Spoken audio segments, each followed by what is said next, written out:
Baiklah, saya akan menjelaskan mengenai penjelasan kasus dari negatif dan juga positif predictive value, yaitu di sini topik diagnostic test performance atau biomarker, yaitu artinya topiknya performa tes diagnostik atau biomarker. Conditionnya itu adalah invasive gastric carcinoma, kondisinya adalah karsinoma gastroinvasif. Tes karakteristik yaitu karakteristik tes sensitivity 89%. Di sini ya sensitivitas, spesifisiti 85%, spesifisitas 85%. Comparison yaitu endoskopi with multiple biopsy. Artinya, endoskopi dengan biopsi multiple, population prevalence 5 per 100.000. Ini ya, kemudian juga population 2 prevalence 100 per 100.000.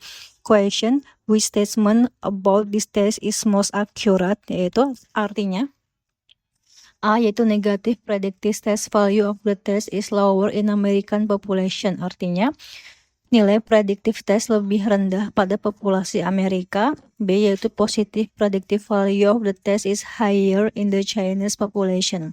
Artinya adalah nilai prediktif positif tes lebih tinggi pada populasi Cina. C yaitu sensitivity of the test is higher in the American population. Artinya yaitu sensitivitas tes lebih tinggi pada populasi Amerika.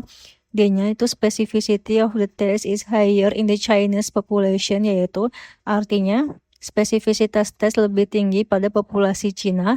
E yaitu the test is not reliable in the American population.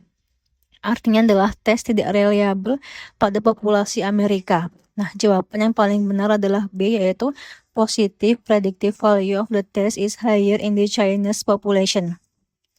Nah, di sini akan dijelaskan mengenai penjelasan kasusnya, yaitu inti paling penting yaitu PPV dan juga NPV tergantung prevalensi, sensitivitas dan juga spesifisitas tidak tergantung populasi. PPV yaitu atau positive predictive value, artinya kalau hasil tes positif yaitu beneran sakit nggak, kuncinya penyakit banyak atau prevalensi tinggi PPV naik, penyakit jarang atau prevalensi rendah PPV turun. Cara hafal yaitu penyakit banyak menyebabkan positif makin percaya.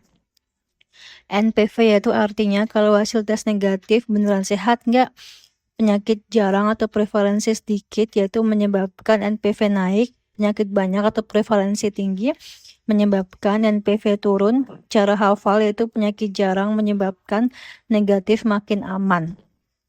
3 itu sensitivitas dan juga spesifisitas tidak berubah walau populasi beda. Cara hafal yaitu ini sifat bawaan tes atau tetap.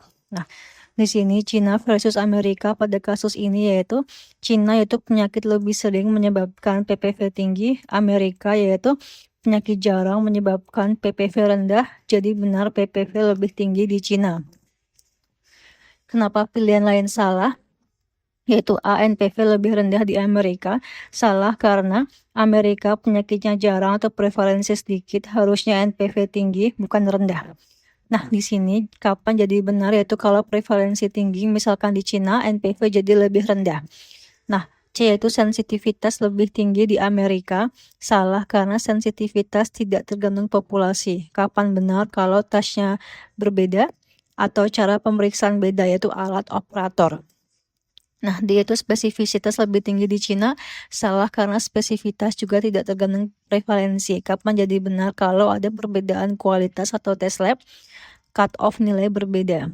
E yaitu tes tidak reliable di Amerika, salah karena tidak ada info soal reliabilitas atau konsistensi. Kapan jadi benar yaitu kalau hasil tes berubah-ubah tiap diulang, alat tidak stabil. Beringkas adalah PPV meningkat kalau penyakit banyak, NPV meningkat kalau penyakit jarang, sensitivitas dan juga spesifisitas tetap.